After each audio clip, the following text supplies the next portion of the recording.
মিয়ানমারের রাখাইনের গভীরে এক ভয়ঙ্কর যুদ্ধ চলছে। গর্জন করছে বন্দুক, দাউ দাউ করে জ্বলছে গ্রাম, আর এই আগুনের ছায়ায় শীতল কৌশল আঁটছে ভারত। একদিকে মিয়ানমারের জান্তা সরকারকে উৎখাত করতে মরিয়া আরাকান আর্মি, অন্যদিকে বেইজিংয়ের বিশাল বিনিয়োগ এখন ধ্বংসের মুখে। কিন্তু এই সংকটের মাঝেই নতুন এক খেলায় নেমেছে নয়াদিল্লি।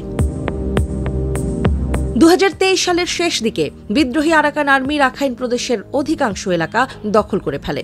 মিয়ানমারের সেনাবাহিনী এখন কার্যত কোণঠাসা।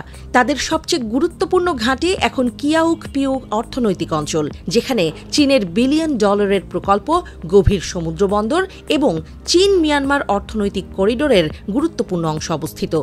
আর এখানেই ভারতের জন্য খুলে গেছে এক কৌশলগত সুযোগ। দক্ষিণ পূর্ব এশিয়ায় প্রভাব বিস্তার করতে ভারত দীর্ঘদিন ধরে চেষ্টা চালিয়ে যাচ্ছে। বিশেষ করে চীনের বেল্ট অ্যান্ড রোড ইনিশিয়েটিভের প্রতিদ্বন্দ্বী হিসেবে নিজেকে প্রতিষ্ঠা করতে চায় দিল্লি। আর রাখাইন প্রদেশ সেই খেলায় এক গুরুত্বপূর্ণ মহড়া হয়ে উঠেছে।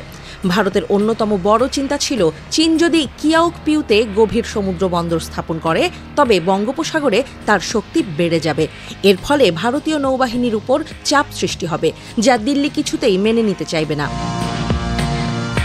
এছাড়া রাখাইনের রাজধানী সিত্তে ভারতের জন্য একটি কৌশলগত বিন্দু।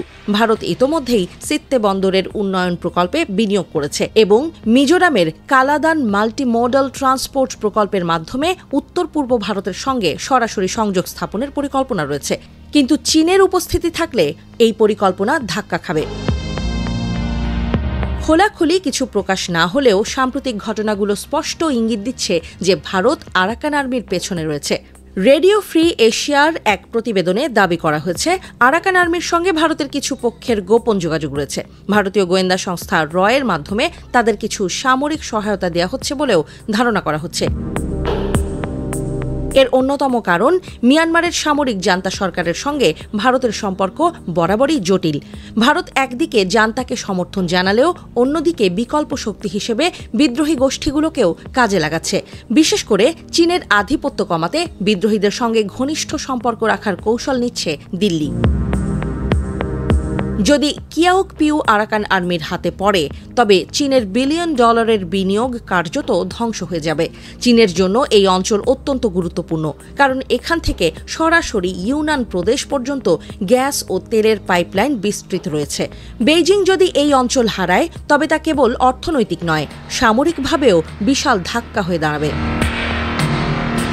মিয়ানমারের এই গৃহযুদ্ধ শুধু অভ্যন্তরীণ লড়াই নয়, এটি চীন ও ভারতের জন্য এক কৌশলগত যুদ্ধক্ষেত্রে পরিণত হয়েছে।